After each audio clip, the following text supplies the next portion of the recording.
Shalom Ibu Aryani dan shalom untuk teman-teman semua. Kami dari kelompok 5 akan mempresentasikan hasil dari diskusi kami mengenai kurikulum 2004 dan 2006.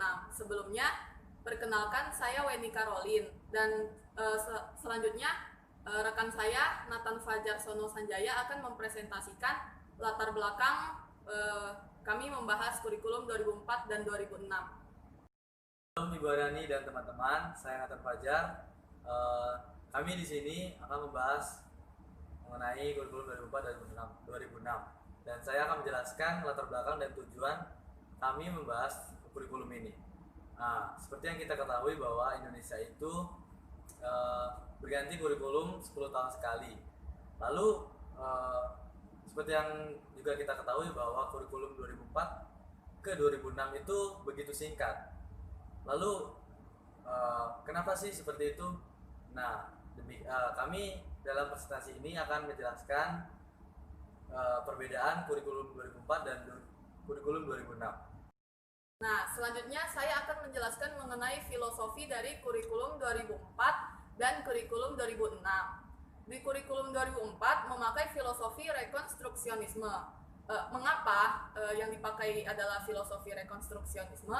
Hal ini dikarenakan kurikulum 2004 memfokuskan peserta didiknya untuk bermanfaat dalam mensejahterakan kehidupan masyarakat. Jadi peserta didik dididik untuk diarahkan kepada kesejahteraan masyarakat. Nah, selanjutnya kurikulum 2006 memiliki filosofi esensialisme. Nah, esensialisme sendiri menekankan kepada intelektual peserta didik. Nah, selanjutnya juga di filosofi esensialisme pelajaran IIS dibagi menjadi terpisah-pisah. Sekarang kita akan membahas ciri-ciri kurikulum pada 2004. Apa sih ciri-ciri yang pertama? Ciri-ciri yang pertama itu terfokus pada hasil pencapai kompetensi. Kurikulum 2004 ini sendiri mempunyai nama kurikulum yang berbasis pada kompetensi, sehingga orientasi utama atau fokus utama dari kurikulum ini adalah pencapaian kompetensi. Lalu ciri-ciri yang kedua apa sih? Ciri-ciri yang kedua ini metode belajar bervariasi. Nah, karena guru itu mengajar harus siswanya harus mencapai kompetensi, sehingga guru itu harus menggunakan metode belajar yang bervariasi agar lebih mudah dipahami oleh siswa. Lanjut, yang ketiga, ciri-ciri kurikulum 2004 ini sumber pembelajarannya itu beragam. Itu dari siswanya sendiri, misalnya siswa mendapatkan informasi mungkin dari radio atau mungkin bisa saja menonton video seperti itu. Terus apa sih ciri-ciri yang keempat? Ciri-ciri yang keempat itu pembelajaran lebih bersifat kontekstual. Maksudnya di sini siswa itu diarahkan untuk lebih siap dalam menghadapi kehidupan sehari-hari, sehingga guru memberikan pembelajaran yang bersifat kontekstual. Selanjutnya, ciri-ciri kurikulum 2006.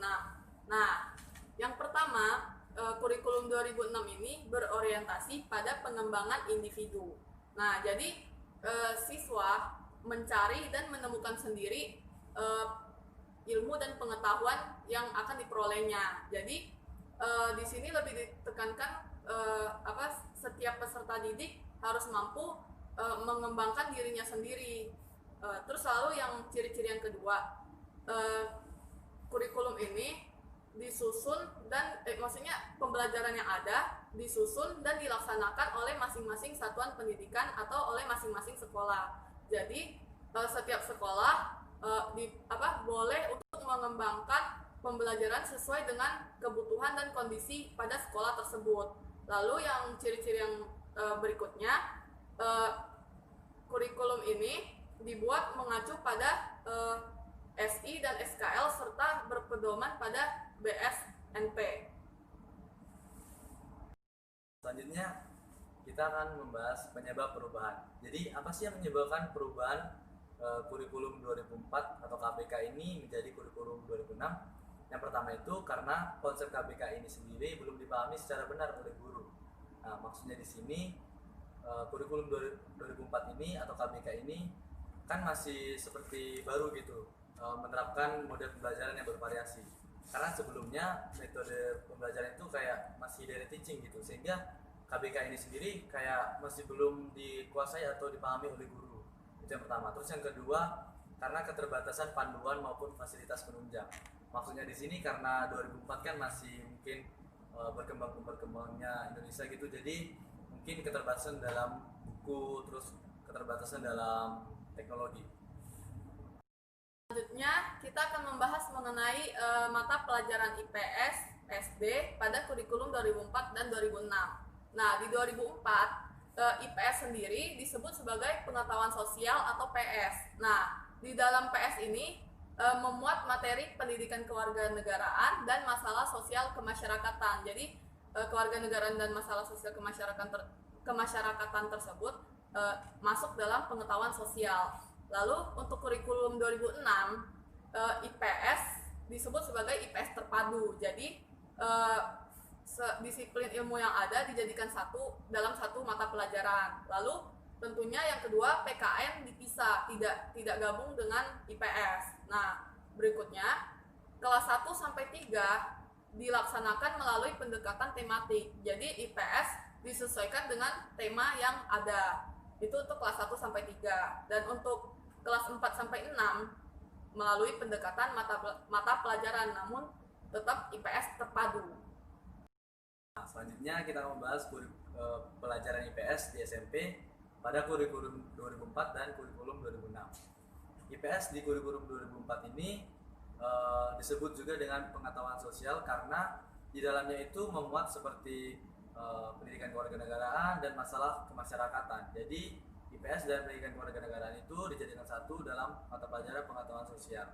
Sementara pada kurikulum 2006 IPS sendiri itu IPS itu sebagai disiplin ilmu, sehingga di dalam IPS ini terdapat disiplin-disiplin ilmu yang lainnya.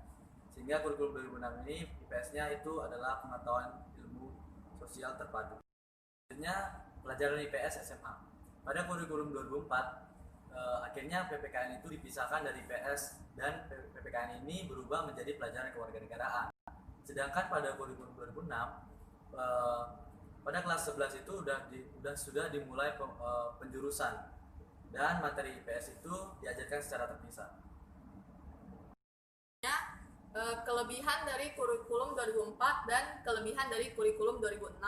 Nah, yang pertama untuk kurikulum 2004 sendiri, kelebihannya mengedepankan penguasaan materi dan kompetensi. Seperti yang sudah dibahas sebelumnya bahwa kurikulum 2004 sendiri KBK atau kurikulum berbasis kompetensi. Maka yang difokuskan dan ditekankan adalah penguasaan siswa sehingga siswa dapat berkompetensi dan bermanfaat dalam mensejahterakan masyarakat. Nah, lalu yang kedua, metode pembelajaran yang digunakan menggunakan sistem pakem atau pembelajaran aktif, kreatif, efektif, dan menyenangkan. Nah, selain itu pembelajarannya juga bersifat kontekstual atau mengarahkan siswa kepada hal-hal yang bersifat kehidupan sehari-hari. Nah, yang selanjutnya sistem penilaian berfokus pada aspek kognitif, afektif, dan psikomotor. Jadi tidak hanya terpaku pada aspek kognitif saja. Nah, berikutnya kelebihan dari kurikulum 2006. Yang pertama, sekolah lebih mengetahui kebutuhan lembaganya sendiri. Nah, di 2006 sendiri kan sekolah diberi kewenangan untuk mengatur, menyusun sistem pembelajaran di sekolah tersebut, melihat dari kondisi dan kebutuhan sekolah tersebut. Nah, jadi sekolah lebih mengetahui apa yang dibutuhkan oleh lembaganya sendiri. Nah, yang berikutnya, sekolah dapat bertanggung jawab terhadap mutu pendidikannya masing-masing. Jadi dikarenakan sekolah diberi kebebasan untuk mengatur pembelajaran yang ada, maka sekolah pun pasti mengetahui mutu, pasti dapat meningkatkan mutu lembaganya tersebut. Kedua, kurangnya ketersediaan alat dan bahan belajar di sekolah.